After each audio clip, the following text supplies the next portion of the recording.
Je m'appelle Pendule. Je suis tour à tour joueur, groseille ou sphinx. Peu importe qui je suis vraiment. Je suis simplement semblable à tous ces joueurs qui cherchent à comprendre le jeu de Max Valentin.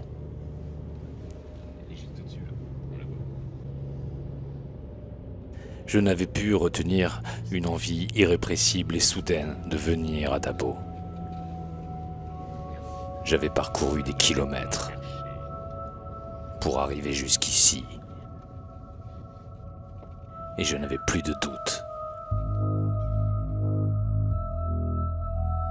Quand on arrive sur place, on est en droit de se dire oui, c'est un bel endroit pour finaliser une chasse au trésor. On se dit, Max Valentin est originaire de la région, on se dit, c'est possible. On se dit, elle est là. On se dit, Max a pu l'enterrer n'importe où.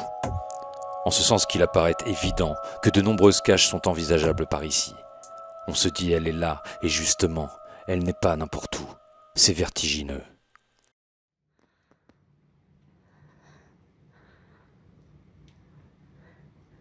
Il y a cette émotion que l'on attend de vivre avec impatience. Cette première vision de la chapelle Saint-Léon. La chasse de Max Valentin et Michel Becker a probablement vu passer des milliers de joueurs à cet endroit. Je me promène et j'observe cette table d'orientation. Elle n'est pas dans mon jeu. Certes, Saint-Léon, la clé se cache sur un avernoir perché. J'ai un jeu bien précis. Et c'est ce jeu qui m'a amené jusqu'ici. Je souhaite à cet instant que ce soit celui de Max Valentin. Des concepts, des images littéraires, des métaphores aussi subtiles que navires noirs perchés. Nous avons des flèches, de la lumière, des ouvertures. Tout ceci est là pour nous faire rêver.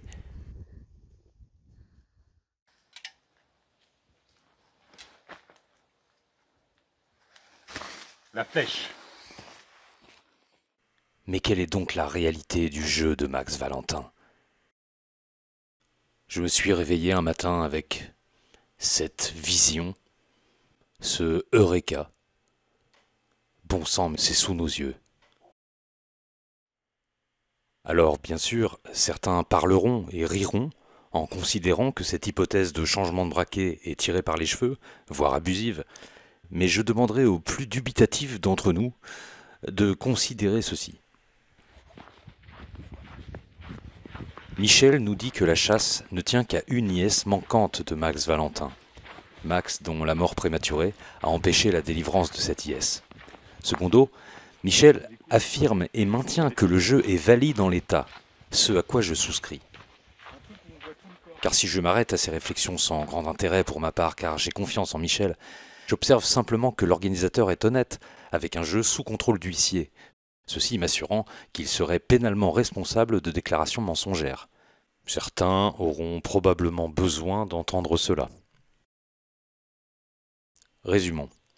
Une nièce manquante de Max, et Michel qui valide le jeu en l'état.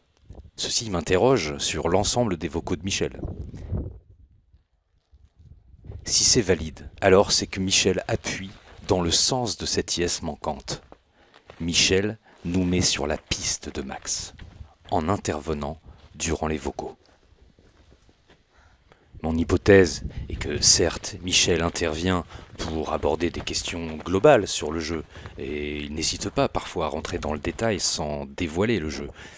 Mais je pense qu'il intervient en appuyant et en essayant de révéler cette yes manquante.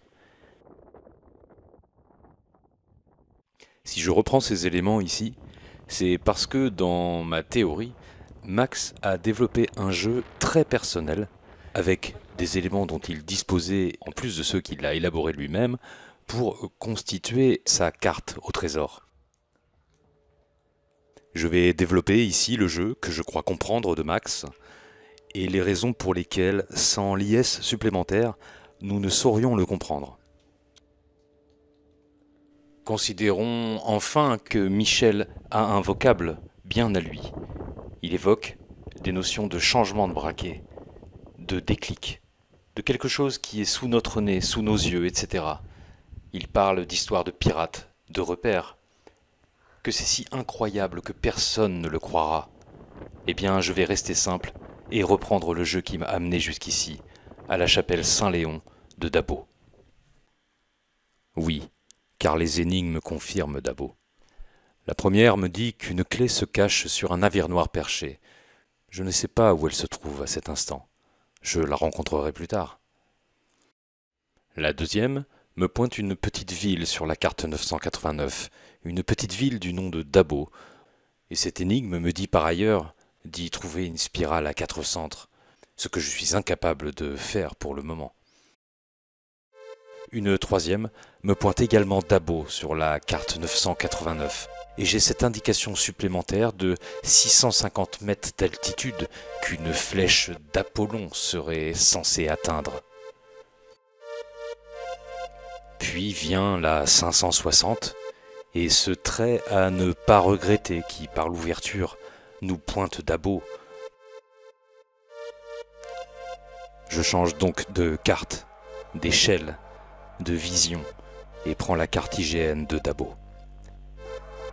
Sur cette carte plus précise, je découvre une route en spirale qui monte au rocher de la chapelle Saint-Léon, ressemblant elle-même à un navire noir perché qui culmine à 650 mètres d'altitude. Autant dire que tout est révélé.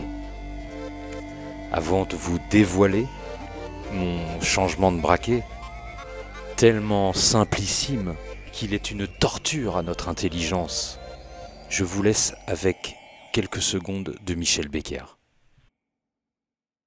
On est dans une trouvaille improbable, dans une trouvaille qui viendra à l'esprit de qui aura compris quel est réellement le personnage de Max Valentin, de quoi il est capable, et qui aura compris que il y a une trouvaille, il y a un travail d'imagination à faire. Cette personne-là va trouver. J'entre dans cette fameuse énigme 650, point de départ du changement de braquet. Et je continue mon jeu à partir de là. Là, quand tout est révélé. Quand on comprend qu'on est bien ici, en 650 et à 650 mètres d'altitude. Il serait là le changement de braquet, décrit par Michel, l'astuce de Max Valentin. Je vous laisse deviner, certains l'ont tellement sur la langue depuis des années, que c'est sous notre nez, et que nous ne pouvons le voir tellement c'est évident. C'est ce changement de braquet qui nous permettrait de jeter les 9 premières énigmes, puisqu'à partir de là, 650 égale 650 mètres, et 520 égale 520 mètres d'altitude. C'est pour cela que, considérant cette fin de chasse comme un seul et unique parcours final qui débuterait en 650 pour se finir en 520, j'en conclus que Michel parle de précision nanométrique en faisant référence à la baie, en nous orientant ainsi magistralement sur le titre de cette énigme. Ce titre, c'est 520, qui, comme en 650, aurait une importance capitale dans ce changement de braquet. Dans cette énigme, sur place, je devrais probablement fouiller pour trouver un ultime repère. Mais d'abord, je dois rejoindre mes sentinelles. Revenez tous dans les histoires de pirates. Le pirate, d'abord, il se constitue un trésor. Ensuite, il le planque. Ensuite, il se dit, je vais faire une petite carte au trésor, un petit croquis, machin, ce que tu voudras. Je vais utiliser certains repères qui sont sur le secteur, sur la zone, sur l'endroit où j'ai enterré mon trésor, pour permettre de le retrouver. Concrétiser sur une carte ou concrétiser dans un texte ou dans ce qu'on voudra, ou dans une énigme, ou etc., ce sont d'une manière ou d'une autre, ce sont des repères qui permettent de définir un point précis. Je quittais donc le rocher du navire noir perché, à la recherche de mes sentinelles, à savoir la borne Saint-Martin et les 2 pierres qui l'accompagnent.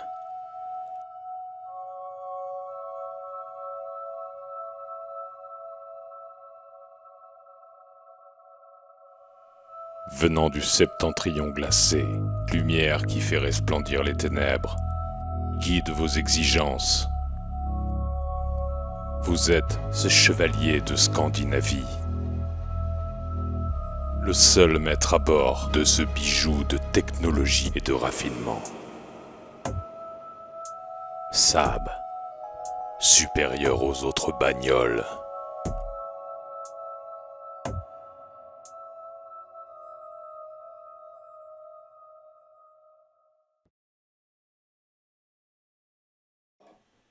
J'arrivais aux bornes Saint-Martin.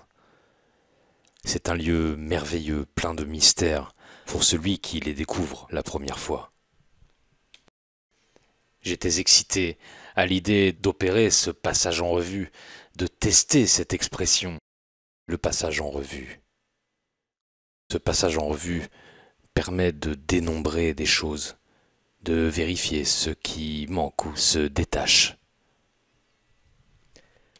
Alors, puisque les chiffres me permettent d'identifier les bornes, je devrais passer les bornes en revue, mais également ces chiffres, puisqu'à mon avis, présentés de telle façon sur le visuel, ils sont trop évocateurs de quelque chose de signifiant pour que je les laisse de côté.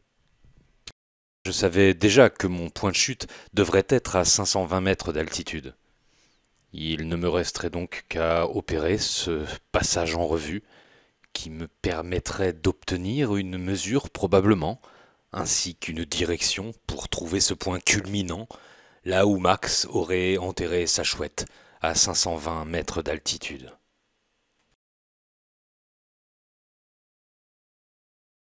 L'addition magique, c'est un petit tour de passe-passe de Max Valentin.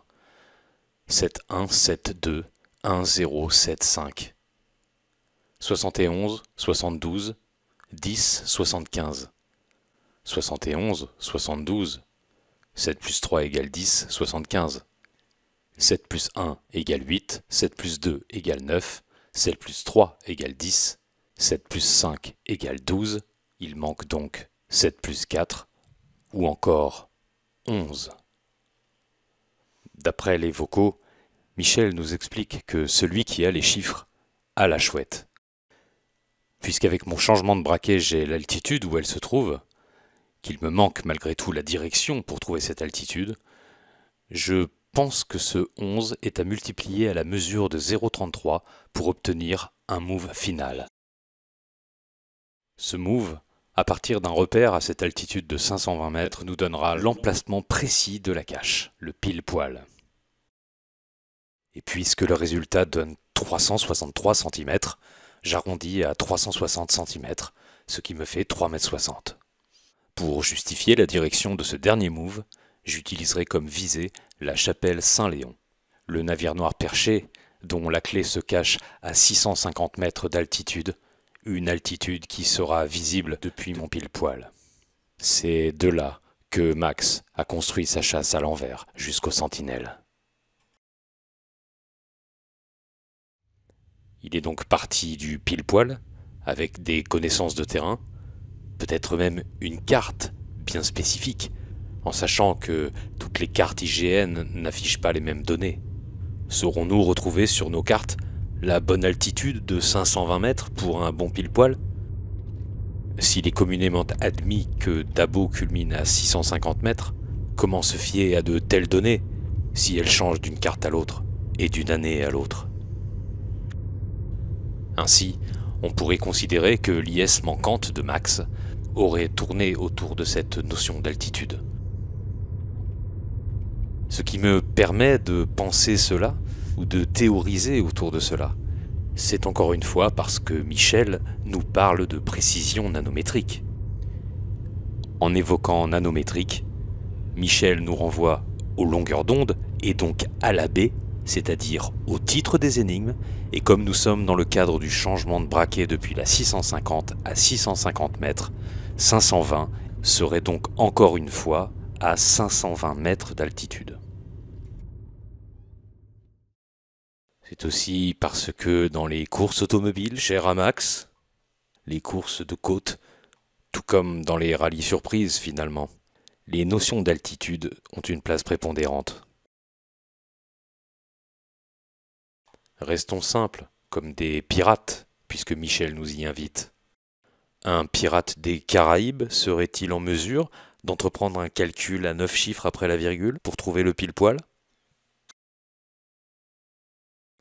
Je passe en revue les bornes, et je découvre que le 1828 n'est pas une suite de chiffres contenus dans les chiffres du visuel. J'applique à ce nombre la même logique que pour ceux du visuel, soit une addition magique. 1 plus 8 égale 9, 2 plus 8 égale 10. Le chiffre à trouver est celui à suivre, le 11. Ceci me conforte dans mon résultat précédent. À ce moment, j'avais l'impression de comprendre le passage en revue. Max Valentin aurait choisi les chiffres, et donc, il me restait 223. 223. Et là, j'eus ce déclic, puisque 223 n'était pas un nombre à 4 chiffres comme les autres, qu'il n'était pas additionnable pour trouver une inconnue. Il pouvait être ce nombre qui me donne la direction. Une direction en degrés. 223 degrés sur la boussole, me donnant une direction nord-est-sud-ouest, depuis la borne Saint-Martin jusqu'aux 520 mètres d'altitude où se trouve le spot.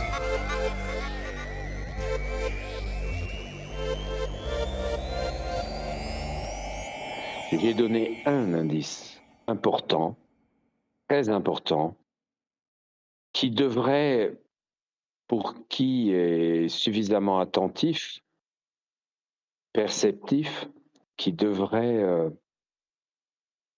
fournir vraiment un élément comment dirais-je, une direction. J'ai évoqué quelque chose, j'ai dit quelque chose qui vraiment donne... Elle serait cette direction évoquée par Michel à maintes reprises pour trouver les 520 mètres d'altitude et le lieu à fouiller. Je reprenais mon chemin. Je pensais, je suis sur la trace de Max Valentin. J'avais repéré non loin de Rotten Bull ce petit chemin qui partait dans les bois. C'était une sorte de chemin secondaire pour le Stickerkopf. Bien que ceci était inutile pour le jeu, j'avais malgré tout vérifié sur Google Earth. Et effectivement, depuis les bornes Saint-Martin jusqu'à cet endroit précis sur la carte, l'angle, la direction était de 223 degrés. Et l'élévation à 520 mètres au-dessus du niveau de la mer.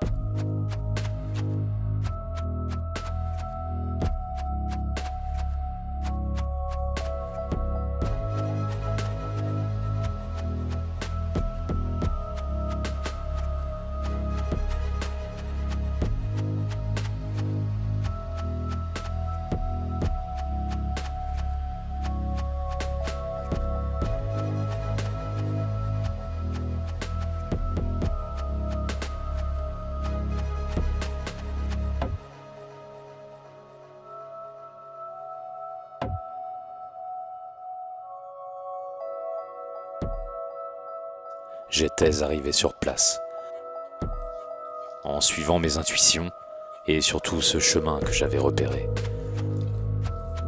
C'était une certitude, j'étais bien sur place.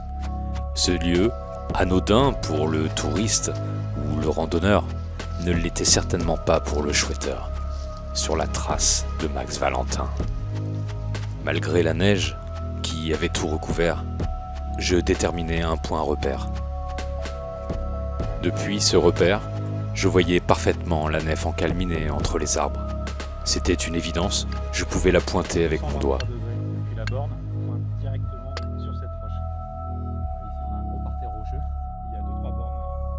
Alors, j'ai appliqué la mesure de 11 x 0,33. 3,60 m, soit 11 mesures.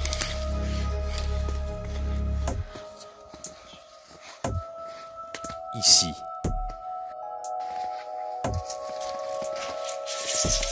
Ici. Je vais creuser.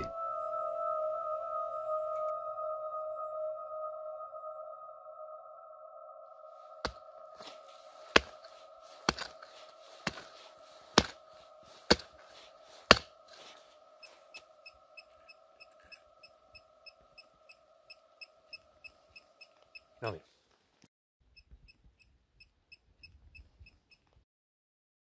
c'est un délire.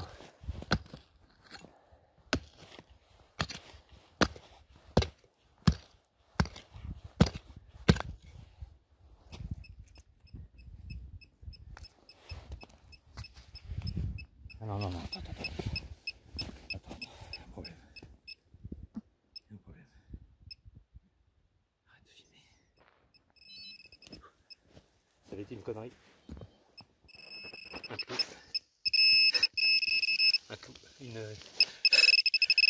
Une sorte de clé qui se cache sur un avion perché. On va ramasser ça.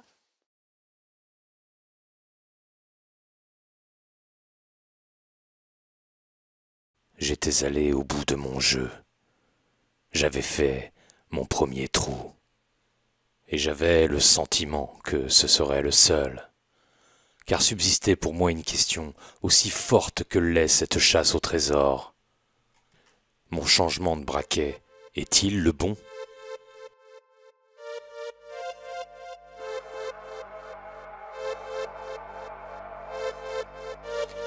Riche de cette expérience ultime, unique, me permettant de découvrir une région somptueuse telle que Dabo. Je remettais en perspective toutes mes idées et connaissances sur le jeu. Je m'interrogeais sur ces deux grands personnages que sont Régis Hauser et Michel Becker.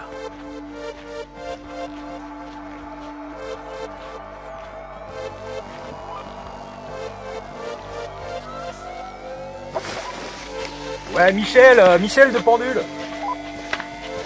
Oui, Pendule. Bonsoir. Vous êtes quelqu'un d'intelligent.